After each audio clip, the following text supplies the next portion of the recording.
save a life. Download UBlood app. UBlood for the new blood. ఇది గత YCP ప్రభుత్వం వచ్చిన ముందు అన్నా క్యాంటీన్లు ఉన్నాయి తెలుగుదేశం గవర్నమెంట్లో. వైసీపీ గవర్నమెంట్ వచ్చిన తర్వాత అన్నా క్యాంటీన్లు రద్దు చేశారు. దానివల్ల ఈరోజు ఇక్కడ అందరూ ఆటో కార్మికులే. పక్కన అన్నా క్యాంటీన్ ఉండేది. టిఫిన్ చేయాలంటే 5 రూపాయలు ఇచ్చి టిఫిన్ చేసేవాళ్ళు, భోజనం చేయాలంటే 5 రూపాయలు ఇచ్చి భోజనం చేసేవాళ్ళు. ఈరోజు బయట టిఫిన్ చేయాలంటే 40 రూపాయలు అవుతుంది, భోజనం చేయాలంటే 120 రూపాయలు అవుతుంది. కొన్ని 120 రూపాయలు పెట్టి భోజనం చేయాలన్నా, ఇంటికి వెళ్ళాలన్నా టైం వేస్ట్ అనమాట. ఇప్పుడు ఇక్కడ సింగనారు, రాజీవ్నగర్, కండ్రికి ఆటో డ్రైవర్లు అందరూ ఇక్కడ తిరుగుతారు.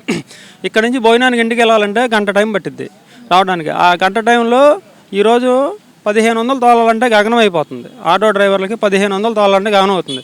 400 రూపాయలు అద్దె కట్టాలి, 500 రూపాయలు గ్యాస్ అవుతుంది, 900 అంటే 600 మిగులుతున్నాయి. రోజు పొద్దున్న సాయంత్రం దాకా ఆపకుండా తోలితే మిగిలేదు 600, 700. దాంట్లో టిఫిన్లకి భోజనాలకే 200 రూపాయలు అయిపోతున్నాయి. ఈ అన్నా క్యాంటీన్లు పెట్టడం వల్ల కార్మికులందరికీ కూడా చాలా ఉపాధి ఇచ్చిన వాళ్ళు అవుతారు అనమాట. అందుకని అన్నా క్యాంటీన్లు కార్మికులందరూ స్వాగతిస్తున్నారు. ఎప్పుడెప్పుడు అన్నా క్యాంటీన్లు ఓపెన్ అవుతాయని ఎదురు చూశారు.